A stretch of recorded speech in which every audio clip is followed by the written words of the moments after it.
Salut les bricoleurs, donc on se retrouve aujourd'hui pour un tout nouveau tuto par rapport à l'électricité gratuite et infinie, par rapport à certains commentaires et des personnes qui n'arrivent pas encore à faire tourner l'ancien système. On arrive sur un tout nouveau système qui sera beaucoup plus simple à faire fonctionner. Pour ceux qui ont déjà réussi à le faire tourner, bon ben, système n'apportera rien à ce que vous avez déjà réussi. C'est vraiment le tuto pour les personnes qui n'y arrivent pas.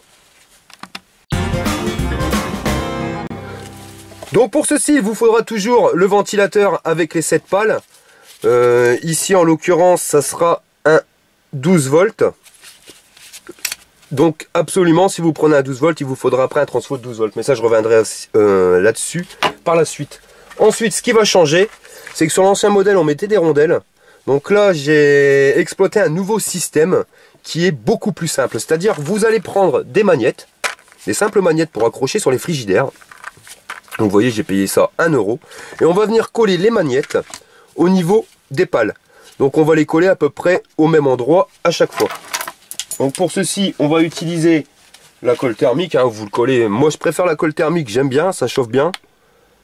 Ça colle tout de suite. Si vous avez une autre colle, pas de souci, hein, pas obligé de vous investir dans un pistolet à colle pour faire ceci.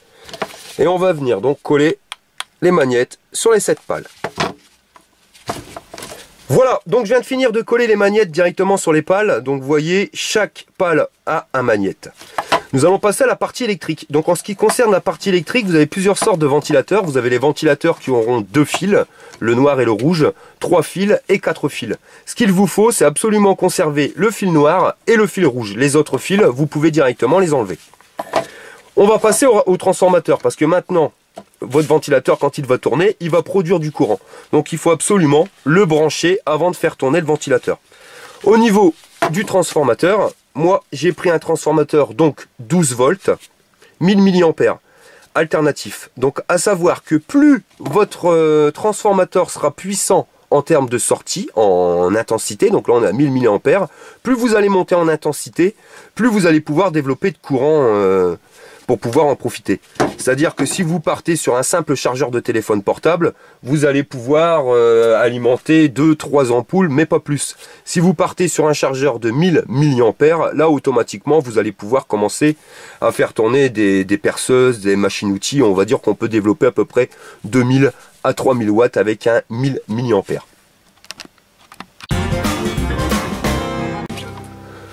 Votre transformateur, vous allez le raccorder directement à une multiprise. Vous voyez, avec un domino. Donc, vous mettez un domino sur chaque partie métallique de votre transfo et vous allez venir y brancher le fil marron et le fil bleu de votre multiprise. Pourquoi je mets une multiprise avec 5 plots? Parce que comme je vous l'ai dit tout à l'heure, avec un transformateur de 1000 mAh, je veux vraiment pouvoir brancher pas mal de choses, ce qui me permet de pouvoir gérer directement les plusieurs pièces. C'est-à-dire que vous pouvez gérer vos pièces d'éclairage branchées sur une prise, une chambre, une deuxième chambre, le salon, ainsi de suite.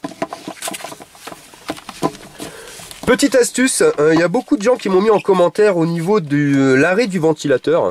Ou pour arrêter le ventilateur, vous décollez l'aimant, arrêtez, vous n'allez pas à chaque fois faire chauffer le pistolet à colle pour mettre en route votre système. Il suffit tout simplement de mettre un interrupteur, vous voyez, avant l'entrée du transformateur. Et ça, on va venir directement le raccorder sur notre ventilateur. Donc vous sortez du ventilateur avec le fil noir et le fil rouge et vous allez rentrer dans un interrupteur avant de rentrer dans votre transfo. Comme ça, quand vous voulez arrêter le courant, vous éteignez tout simplement le bouton et ça va stopper le courant au niveau de votre multiprise. Bien sûr, votre ventilateur continuera à tourner, mais de toute façon, comme ça consomme rien, à la limite, on s'en fout. Donc voilà, je viens de raccorder directement le ventilateur à mon interrupteur qui est raccordé à mon transformateur.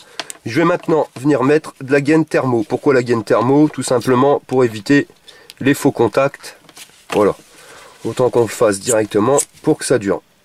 Et la gaine thermo, vous le chauffez et ça se rétracte. Bon, vous mettez de la gaine thermo, vous mettez du Chatterton, ce que vous voulez. Le principal, c'est vraiment d'isoler les deux parties pour pas qu'ils fassent contact. Je tiens à préciser, par rapport à certains commentaires de personnes sur Facebook ou sur YouTube, il est impératif, avant de faire tourner le moteur, de raccorder le transformateur et d'isoler le transformateur. C'est-à-dire de déjà le mettre sur une multiprise.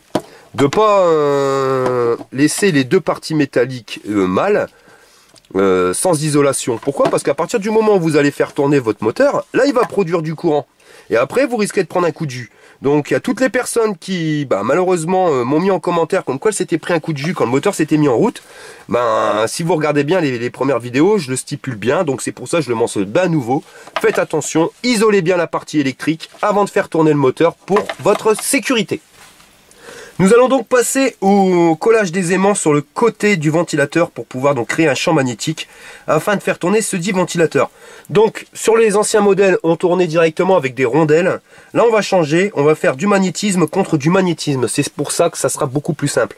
Donc on va reprendre 3 magnettes, voyez, identiques à ceux qu'on aura collés sur la pale. Et là par contre c'est incontournable, un aimant donc de disque dur, voyez, qui sera comme ceci, vous voyez, qui aura une forme un peu incurvée. Donc pourquoi? Vous allez observer, il y a un côté voilà qui attire et un côté qui repousse. Donc là le côté qui repousse et là le côté qui attire. Et c'est grâce à cet aimant là qu'on va créer une rotation.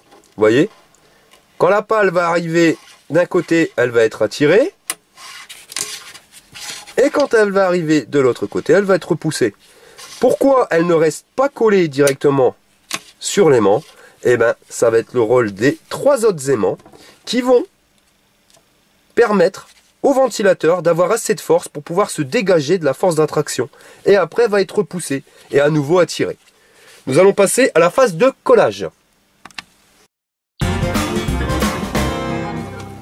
Donc pour coller vos aimants, vous allez tout simplement positionner, toujours pareil, la colle chaude, n'importe quelle colle que vous avez, sur un des coins et vous positionnez l'aimant au milieu du coin. Vous voyez, de manière à qu'il soit là. Bon, vous voyez, il commence à le repousser. On va en coller un deuxième à ce niveau-là. Donc vous apprécierez quand même que ça va être beaucoup plus simple au niveau du calage que sur les anciens. Malgré qu'il y a quand même des personnes qui ont réussi sur les anciens, mais je vois que vraiment beaucoup galèrent sur le placement des aimants avec les rondelles. Là vous verrez, c'est beaucoup plus simple. Voilà, donc on enlève tous les fils de pistolet à colle. Vous avez directement, quand vous regardez bien, ici 1, 2, 3 magnettes. Et il ne nous restera plus qu'à positionner celui-ci. Donc celui-ci, vous le positionnez dans un sens ou dans l'autre, c'est exactement pareil. Donc on va s'approcher tout doucement. Ouais, alors on va commencer à voir la force d'attraction. Alors attendez, je vais l'approcher de plus en plus. Et voilà. Quand je le retire, ça s'arrête. Très simplement. Donc il nous suffit, attendez, on va jouer avec un petit peu. Voilà. Donc là, vous ne pourrez pas dire que c'est très compliqué de positionner les aimants. De toute façon, je vais vous le faire voir, voilà. Regardez, on peut jouer un petit peu. Ça fonctionne encore. Donc on va venir positionner notre colle chaude. Voilà. Et on vient remettre directement l'aimant. Voilà. Et voici. Vous voyez, notre ventilateur tourne parfaitement. Alors ça, c'est le petit souci du ventilateur, c'est quand il est lancé. Bon, vous embêtez pas. Un petit coup de pistolet à colle. Et il bouge plus. On va pouvoir tester maintenant la sortie de tension que nous avons directement à notre multiprise.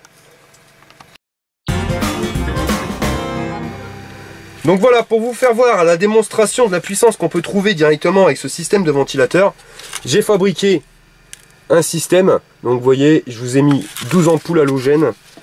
Ampoules, je sais pas si on le voit bien. Voilà, donc 42 watts.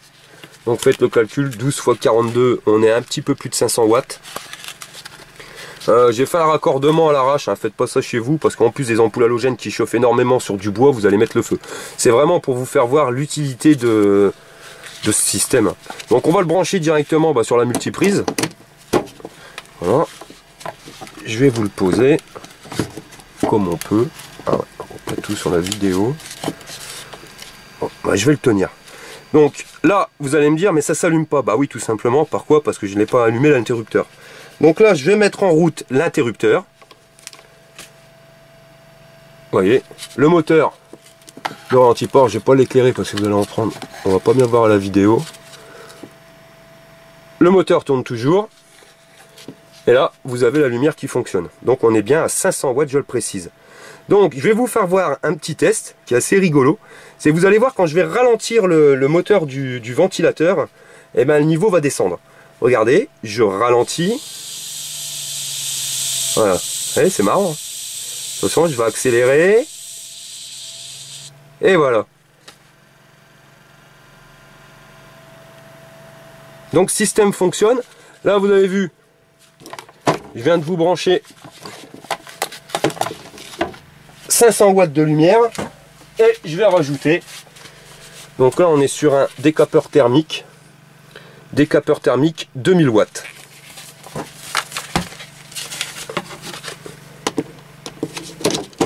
Voilà.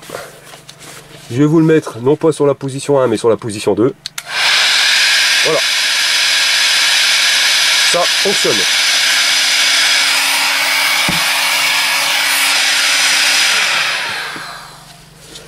Donc j'ai eu sur internet des personnes qui m'ont dit oui mais ce système n'est pas infini parce que le magnétisme des aimants c'est garanti 300 ans, au bout de 300 ans ça ne fonctionne plus. D'accord, excusez-moi, ça sera pas infini mais ça tiendra, je veux dire, même pas 300 ans, parce qu'il faut être honnête, le moteur avec les aimants vous l'alourdissez, donc les roulements supportent pas trop, on va dire max 4 ans vous devez changer votre ventilateur. Quand vous savez le prix que ça vaut, surtout que vous l'avez en récupération, bon bah c'est pas infini mais ça dure quand même 4 ans quoi. Regardez ce que j'allume, j'allume 500 watts de lumière sans problème, plus un décapeur thermique à 2000 watts, on est à 2500 watts de puissance. Voilà messieurs dames, donc le nouveau système moteur ICE qui sera beaucoup plus simple à faire fonctionner pour vous au niveau du placement du magnétisme.